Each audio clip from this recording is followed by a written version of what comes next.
Boa noite, meus queridos, a paz. Hoje é terça-feira, 17 de dezembro de 2024.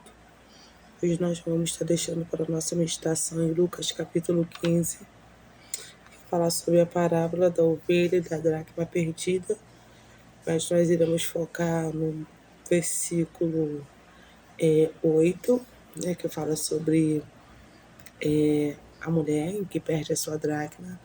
Nós vamos falar um pouquinho o significado da dracma, a importância dela para os dias de hoje e vamos comparar ela com a nossa vida espiritual, né? E a importância que ela tem. Leiamos Lucas capítulo 15. E chegando-se ele a todos os publicanos e pecadores para o ouvir, e os fariseus e escribas murmuravam, dizendo: Este recebe pecadores e come com eles.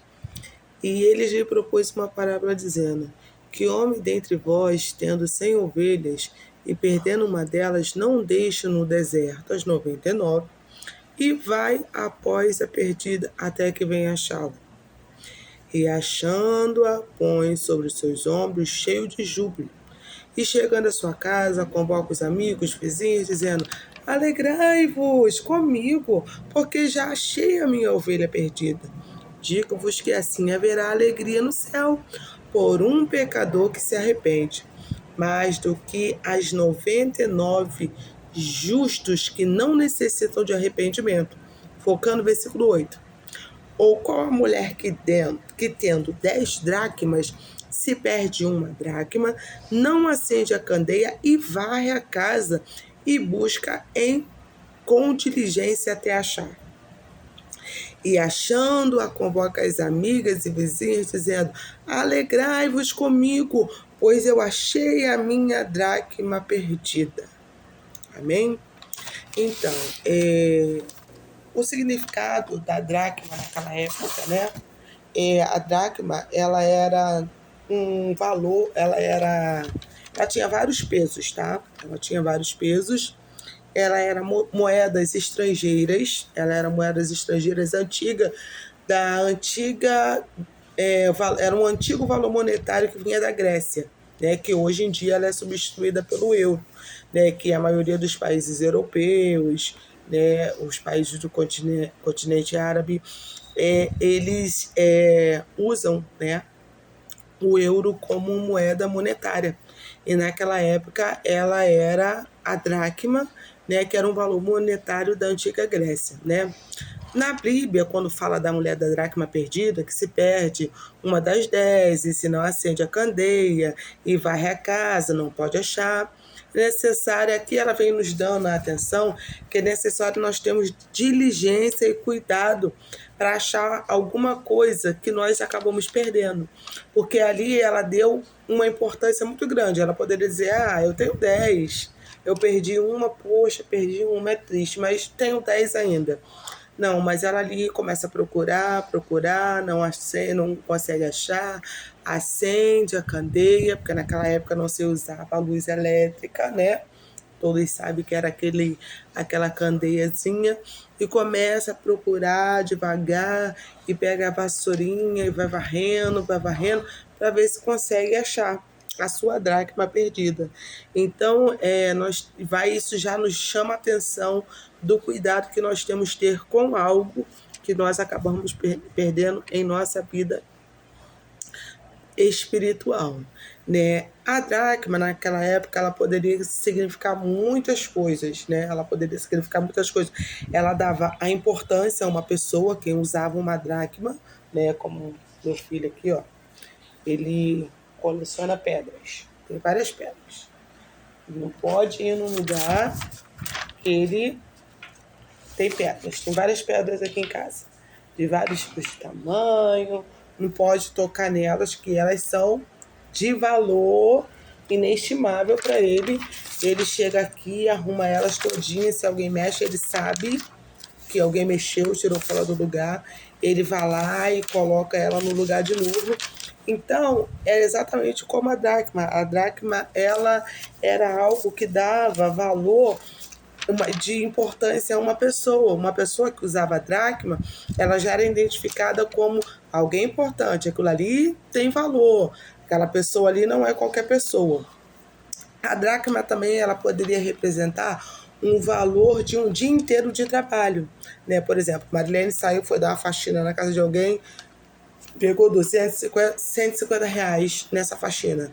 Aí eu perco esse dinheiro. Imagino como eu ficaria. Perdi um dia trabalhado. Então a dracma também ela significava um valor monetário de um dia trabalhado.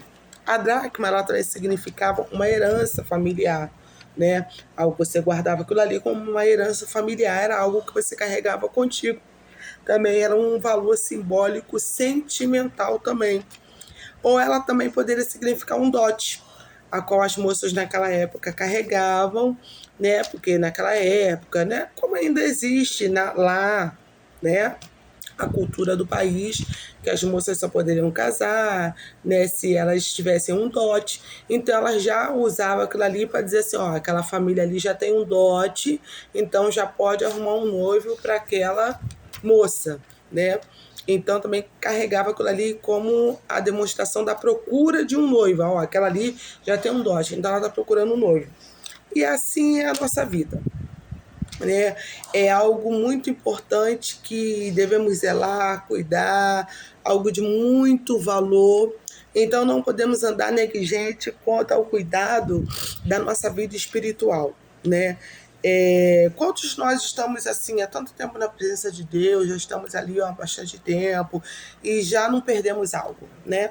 Porque a nossa vida lá cristã, se nós não tivermos o cuidado, ela se torna algo corriqueiro, né, cotidiano, já vira algo automático, né? Você vai para a igreja, você se arruma, você canta no ministério de louvor, ou você prega, ou você tira oferta, ou você vai mexer no som, ou você vai dançar coreografia, ou hoje você é o porteiro, ou hoje você vai ficar na cantina, ou então simplesmente você só vai hoje e vai ficar sentadinho. É algo que vai se tornando cotidiano, corriqueiro na nossa vida, já no automático. Algo que já vai caindo na rotina. Então, se a gente não tomar um cuidado, não formos assim, zelosos, nós acabamos perdendo algo espiritual na nossa vida. E esse algo que nós perdemos, a gente às vezes não tem nada a ver, mas é algo de muito valor, né? Então eu estou comparando com a dracma, né, perdida. É algo na nossa vida espiritual que tem muito valor. E que algo é esse, né? Esse algo é a presença de Deus. É a presença de Deus. Temos que estar com a sentinela o tempo todo, para que não nos perdemos e cuidar assim zelosamente da nossa salvação, da nossa conduta, dos nossos dons, da nossa família, da nossa comunhão com Deus, dos nossos costumes cristãos. Por quê? Porque a dracma hoje em dia na nossa vida, ela significa a presença de Deus, né? Porque se você carrega a presença de Deus, as pessoas elas vão ver Deus na sua vida. Se você tem um cuidado de não perder uma dracma, é porque ela tem um valor muito grande para você. E a nossa vida espiritual, ela é de grande valor, porque ela nos conecta com a pessoa do Senhor Jesus Cristo, através da pessoa do Espírito Santo. Então, nós temos que ter cuidado com isso. Então, quando fala ter cuidado com a nossa vida espiritual, quer dizer o quê? Eu devo viver orando, jejuando, louvando? Não. O cuidado com a nossa vida espiritual, ela vai englobar vários tipos de coisa. Porque o nosso espiritual, ele vai andar de conformidade com o nosso cotidiano. Por exemplo, nossa conduta, nossos dons, a nossa casa, a nossa família, a nossa comunhão com Deus, os nossos costumes cristãos. Tudo isso reflete na nossa vida cristã, tanto dentro da igreja quanto no mundo espiritual. Porque dependendo de como vai alguma área da sua vida, né, se você não tiver o cuidado, não tiver o zelo, você vai se perder em alguma coisa e isso vai atrapalhar um pouquinho aquela conexão que nós deveríamos ter tão intensa com Deus, né? A mulher da dracma perdida se preocupou Houve uma grande inquietação na sua alma para procurar o que se havia perdido. Ela poderia deixar de lado para lá, pois ela ainda tinha 9 dracmas. O que significava uma que ela perdeu? Mas, assim, a sua inquietação na alma fez com que ela procurasse até achar. E quando achou, o tamanho foi a sua alegria que chamou as suas amigas para festejar. Assim tem que ser com a nossa vida. Quando a gente começar a perceber que algo está se perdendo, que algo está ficando, não está legal, que algo já está deixando a gente desconectado, a gente tem que se atentar e aquilo tem que começar a incomodar. É bom quando incomoda, né? Porque quando incomoda é porque o Espírito Santo ainda está ali. Então isso vai trazer uma reconexão. A Bíblia fala assim: lembra da onde tu caíste, lembra de onde tu caíste e volta a praticar as primeiras obras. Isso é uma das cartas que João escreve a uma das igrejas da Ásia, que se encontrava, numa situação não muito legal. E isso é cotidiano com a nossa vida. Tem um trecho da Bíblia, um versículo que fala: aquele que está de pé, cuide para que não caia. Então a nossa vida espiritual, ela é luta todo dia, tá? É guerra todo dia, é cotidiano. Hoje você vai estar legal, você vai para a igreja, você vai sentir a presença de Deus, você vai se sentir super feliz. Amanhã você vai levantar, você não vai estar afim de orar, você não vai estar afim de ler a palavra, você não vai estar afim de ir para a igreja. Se você for para a igreja, você não vai sentir nada. Tudo bem, tudo legal. No primeiro momento, sim, porque isso acontece porque nós somos seres humanos e somos carne. Mas não podemos deixar que isso se torne algo corriqueiro. Porque a partir do momento que se torne algo corriqueiro, nós vamos perdendo a linha do contato direto com o Pai, tá? Então nós temos que ter essa preocupação com o nosso espiritual, né, da nossa conduta, dos nossos dons, da nossa comunhão. É tudo algo que você tem que zelar com muito carinho. Assim como meu filho cuida das pedrinhas dele, vem aqui, arruma, alinha elas tudinho. Nós também temos que cuidar dos dons que o Senhor entrega em nossas mãos, que Ele nos confiou, porque a palavra diz que nós iremos dar conta, né?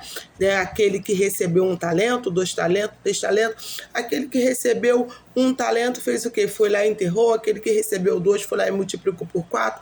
Aquele que recebeu 5 foi lá e multiplicou por 10. Né? E depois o Senhor, dono daqueles talentos, voltou para poder pedir conta daquilo, e eles tiveram que prestar conta. Então cada um prestou conta daquilo. Teve aqueles que foram tão zelosos que multiplicou, e aqueles que não tem importância, vou enterrar, né? Então nós temos que ter o cuidado com isso, né? Com a nossa comunhão, né? O cuidado da nossa família, que é uma das coisas, assim, talvez que já temos que temos o Satanás, o inimigo da nossa alma, ele tem investido muito, né, para destruição. E nós sabemos que quando mexe na nossa estrutura familiar, vai mexer em todo o nosso espiritual, porque vai abalar sentimentalmente, vai abalar o nosso consciente, e isso é uma investida do inimigo tremenda para destruir a nossa casa, a nossa família, porque sabe que destruindo família, ele vai destruir igreja, ele vai destruir princípios, ele vai destruir costume, ele vai desconstruir aquilo que o Senhor tem programado para a nossa vida, né? Quanto ao familiar e ao espiritual. Talvez já estejamos perdidos, mortos espiritualmente, no nosso sono da indolência, e achamos que está tudo bom, que estamos bem, enquanto estamos perdidos em muitas coisas, né? E nós temos que ter o cuidado, porque o corriqueiro, o costumeiro, o automático nos traz uma morte espiritual que nós não percebemos. Ela é lenta, tá? Ela é lenta.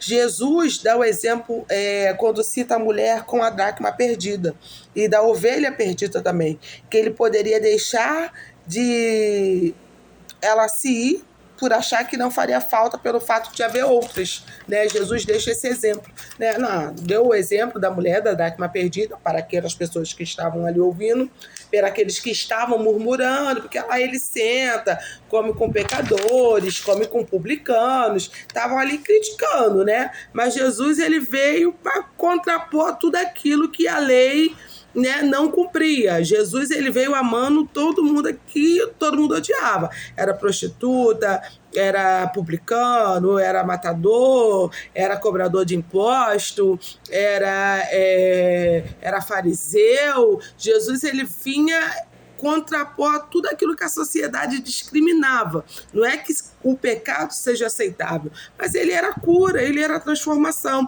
Então ele veio para aqueles que realmente necessitavam, para aqueles que não haviam rejeitado. Então Jesus ali começa a citar isso por causa da murmuração que estava na mente do povo e algumas pessoas nos lábios também. Então Jesus ali ele cita a parábola da mulher da dracma perdida e da ovelha perdida, que citando que tendo 10, uma se perde, e qual é o que não vai atrás de uma que se perdeu, e ali ele começa a citar o valor e a importância desse que se perde. Porque você pode ganhar uma alma para Jesus. Eu não sei evangelizar, irmãos. Eu ganho essa alma para Jesus. Eu ganhei uma alma para Jesus em toda a minha vida. Eu ganhei uma alma para Jesus. Essa alma que eu ganhei para Jesus, vai ganhar 3. Olha a importância do 1. Essas 3 que eu ganhei de uma, essa daqui vai ganhar mais 4, essa outra segunda vai ganhar mais 5, essa outra vai ganhar mais 6, ou seja, por causa de que você ganhou, você pode povoar o céu, porque ali você plantou a sementinha na boa terra, e ali ela vai frutificar, e outras pessoas vão regar, outras pessoas vão colher e vai dar fruto através daquilo ali. Então, quando ele se perde no mundo, né, quando vai falando do filho pródigo, né, que ele sai, que ele perde no mundo, na vaidade, ele perde tudo que tinha. Mas aqui eu não quero falar assim, exatamente do filho pródigo só, tá? Não iremos falar aqui dos pais e da sua busca, mas sim dos 2 filhos. Eu quero falar assim, mais dos 2 filhos, não quero falar exatamente dos pais ou do pai, que foi a busca do seu filho pródigo. Primeiro, eu quero falar do irmão que se vai, porque assim, por que se vai? Uma pergunta, né? Se eu tô bem, se na minha casa tem fartura, tem tudo do bom e do melhor, na casa do meu pai tem tudo, por que eu vou? Deve haver um motivo. Pode ser por muitos motivos, razões. Cresceu, quer andar sozinho, isso acontece. Quer viver a sua vida, quer se conhecer melhor, quer chamar a atenção, né? Por algum motivo. Mas assim, o que mais me chama a atenção na atitude desse filho pródigo que vai embora, a atitude dele, embora a gente não perceba, mas ele é uma atitude de afronta. Porque ele fala pro pai que ele pede a herança, pede a parte dele da herança e vai. E todo mundo sabe que herança a gente só herda quando o pai morre, né? Quando os pais morrem e deixam algo pra gente. Então, a partir do momento que ele pede pro pai a parte que pertence a ele se vai, ele já tá matando o pai dentro de si, né? Então, isso já é uma afronta, né? Isso já é uma afronta já, né? E mesmo antes do pai morrer, ele pediu ir para ir, então adquiriu a herança, o pai foi lá, concedeu, ele era necessário, então ele foi. O pai não se prendeu a isso, mas o coração ficou ali, né, apertadinho. Segundo os direitos daquela época, os direitos eram para primogenitura, para o filho mais velho, para o primeiro, né? Aí entra a questão da perca, né? Porque esse direito deveria ter sido dado primeiramente ao filho mais velho. Mas ali é o filho mais novo que pega e vai, o filho mais velho vai e fica. Então ali entra, né, os direitos daquela época, aí entra a questão da perca de moral, perca de dignidade, perca de respeito, perca de amor. Simplesmente por causa de quê? Por causa de uma vaidade. E não é em questão de estética, não, tá? É na questão de passageira mesmo. Porque isso acontece na nossa vida, às vezes por questão de vaidade. A gente quer viver aquele momento, a gente quer viver aquela situação. Então a gente não pesa a situação, a gente quer viver aquela situação E ali, às vezes, você vai perder várias coisas, como ele perdeu sua dignidade, respeito, amor, né? Assim, pela situação que ele passou e que ele ficou. Mas depois de determinado tempo, houve o reconhecimento da parte dele, onde isso é super importante, né? Porque quando se há perdão e arrependimento, a gente, né, alcança misericórdia, né? Então, assim, depois de falar da mulher da dracma perdida, como a passagem ela fala um pouquinho sobre o filho pródigo, então ali a gente fala um pouquinho sobre, né, essa questão do filho, né, que pede a herança e vai embora. Ali ele deixou se perder algo, porque quando eu peço algo, uma herança, eu estou matando dentro de mim o pai, né? E estou indo embora. Na casa do meu pai tem tudo, tem conforto, tem comida, tem alimento, tem tudo, mas eu quero ir. Eu preciso sair, eu preciso ver outras coisas, conhecer outras coisas, coisas novas. Só que quando chega lá, ele perde muitas coisas, né? Porque a vaidade, ela nos deslumbra de tal forma. Só que chega um ponto que aquilo que ele levou contigo, que ele levou consigo, ele acaba perdendo a sua reserva. E ali ele começa a perder não mais valor monetário, ele já começa a perder o valor da construção da sua pessoa, da sua dignidade, que perde a sua moral, porque vai lá, tem que trabalhar, deseja comer das bolotas que os porcos comiam, né? Ali nós não estamos falando de lavagem, porque naquela época o porco não comia lavagem, não. Era um alimento mesmo, uma plantação que eles faziam algo preparado, né, para o animal, porque ali também o animal era algo de questão financeira, de trabalho também, que era a forma de ganhar o seu pão. Então, era quando fala que ele desejava comer das bolachas do porco, era um alimento específico que o porco comia, que era realmente plantado e colhido para ele, né? E ali ele não tem lugar para dormir, se fica por aí perdido, mas graças ao nosso bom Deus, ele ainda tinha aquele fio da pessoa do Espírito Santo dentro de si, aonde que ele se arrepende. Pô, na casa do meu pai eu tinha tudo, eu tinha isso, eu tinha aquilo, e ele pega e volta para a casa, né, do seu pai.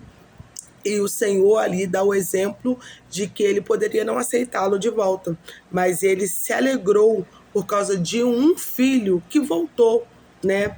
E às vezes algumas pessoas criticam a atitude do filho mais velho, mas se nós pararmos para pensar, a atitude dele pode ter sido errada, mas vamos nos colocar no lugar daquele filho. Eu tô ali todo dia na casa do Senhor, buscando, fazendo tudo que os mandamentos mandam eu fazer, fazendo tudo que eu tinha que fazer, e de repente eu não consigo alcançar aquela benção, aquela herança, aquele pedido que eu tanto peço. Aí volta aquele filho que se repudiou contra o pai, que pede a herança, que mata o pai dentro de si, e o pai faz aquela festa e recebe o filho de braços abertos. O pai está errado? O filho que se arrependeu está errado? O filho que se irou no seu coração está errado? Não. Todos têm as suas razões. O filho que se arrependeu reconheceu que somos totalmente dependentes do Senhor. O pai faz uma festa porque ele demonstra a importância que um filho na casa dele tem. E o filho mais velho também tem o direito de sentir dentro do seu coração, né, aquela frustração de tanto tempo estar na presença do Senhor buscando algo e ele não recebe, e alguém que por algum momento rejeita o pai é recebido com grande festa. Mas o amor de Deus, ele é tão tremendo, ele é tão acolhedor, a pessoa de Jesus, ela é tão compreensiva, ela é tão agradável, a presença dele é tão inesgotável, que ainda assim ele olha para o seu filho e diz: filho, tu estás aqui comigo todos os dias, tudo que eu tenho é seu. E às vezes a gente não consegue perceber porque a gente quer galgar outros degraus, ou então aquilo que nós ansiamos é de grande importância para aquele momento. Mas tudo tem um momento certo. Que nós possamos ficar com essa palavra nessa noite, ter o cuidado com a nossa vida espiritual, ter o cuidado com a nossa dracma, porque a dracma, ela tem um valor. E o valor não pode se perder. E o nosso valor espiritual é a presença de Deus e temos que andar cuidadosos para que não percamos. A paz do Senhor para todos. Fique com Deus.